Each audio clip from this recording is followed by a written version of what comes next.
Alright, let's get one thing straight. You think power is about the loudest guy in the room? The one flashing cash, talking big? You've been watching too many movies. The real power, the kind that moves mountains without making a sound, is invisible. Most people walk right past it, completely blind. But you're not most people, are you? You're here. And today, I am gonna pull back the curtain and show you the silent signals of power that the 99% will never see. See, when I was coming up, I learned quick that the big dogs don't bark. They don't have to. Their power is a feeling, an energy in the room.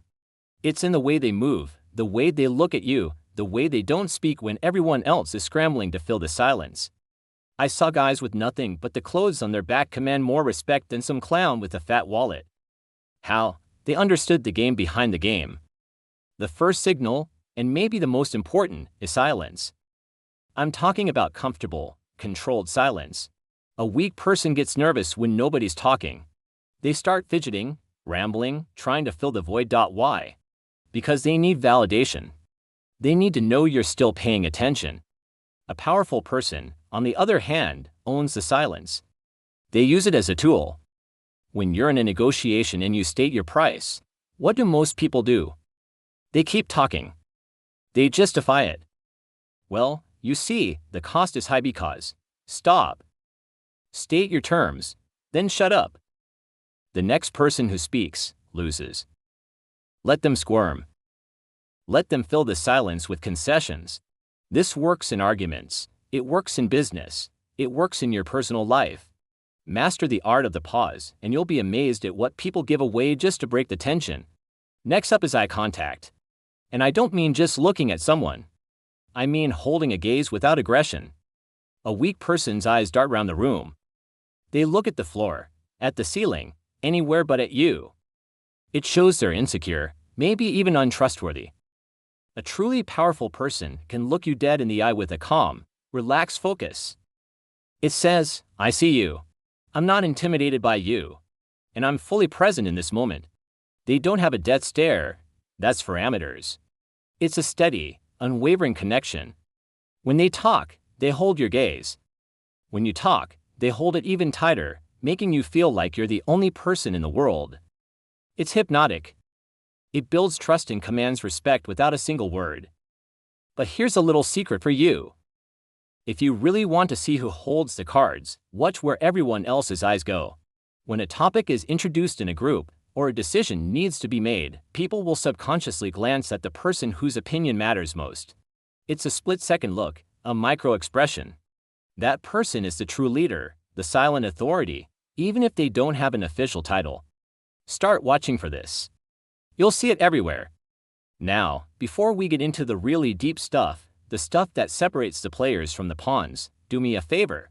If you're getting any value out of this, hit that like button.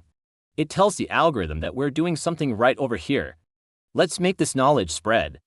And subscribe, because what I am about to share next is the kind of thing you want to find in any textbook.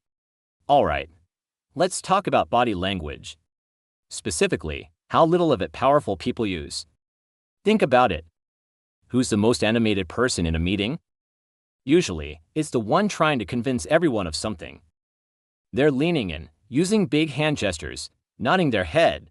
They're working hard. The powerful person? They're often the most still.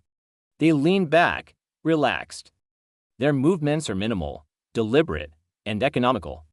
When they do move, it has a purpose. They might steeple their fingers or gesture with an open palm. Every move is controlled. This stillness creates a gravity around them. While everyone else is buzzing around like flies, their calm becomes an anchor, drawing all the attention. It screams confidence. It says, I don't need to work to be heard. When I decide to speak, you will listen. Another silent signal is how they use space. Power is about expansion. A person who feels small will make themselves small. They'll hunch their shoulders, cross their arms, tuck their legs in. They're trying to take up as little physical space as possible. A powerful person does the opposite. They claim their territory. They'll sit with their legs apart, drape an arm over the back of an empty chair, or place their belongings on the table to expand their zone. It's a primal, territorial display that communicates dominance without a single grunt. You walk into my office. My papers are on the table. My jacket is on the chair. This is my domain. You're a guest here. It changes the whole dynamic before a word is even spoken. And here's one that's so subtle, most miss it. It's the control of time. Weak people are always rushing. They're early to everything. They answer texts instantly. They're afraid of making you wait. They operate on your schedule. A powerful person controls the clock. They understand that their time is a valuable resource. They might arrive exactly on time, or a few minutes late, signaling that the event begins when they arrive. They don't rush their speech. They don't answer every call immediately. This isn't about being rude. It's about establishing value. It subconsciously tells the world, my time is important, and you will respect it. When you're always available, you signal that you have nothing better to do. Create a little scarcity. Let them wait.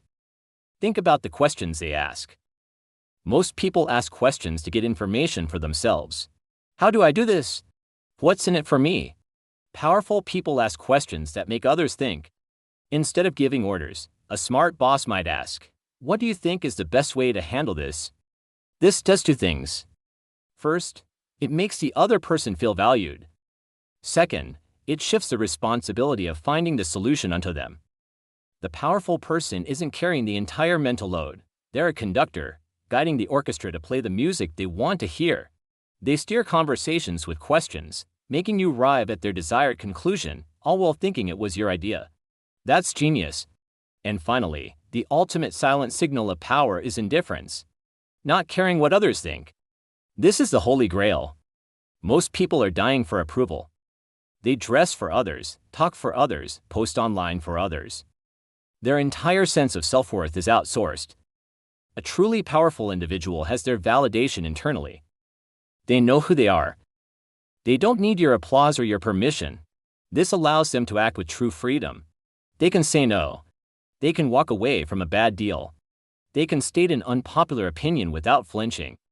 This indifference is magnetic. People are drawn to those who are unbothered, who have a strong inner core.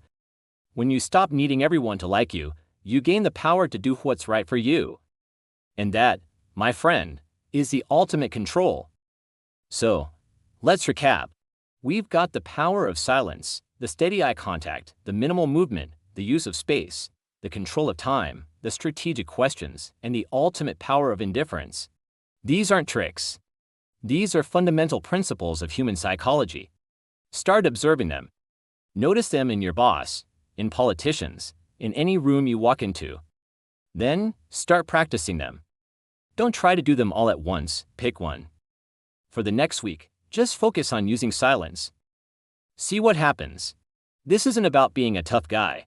This is about understanding the currents of influence that are flowing around you at all times. You can either be a leaf tossed around by the water, or you can learn to swim.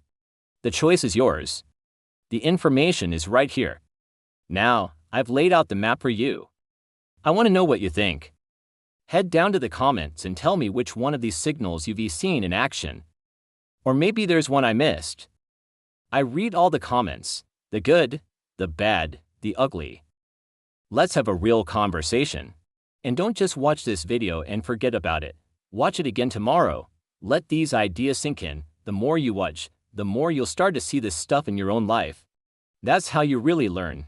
That's how you start to use the code. Thanks for your time. I'll see you in the next one.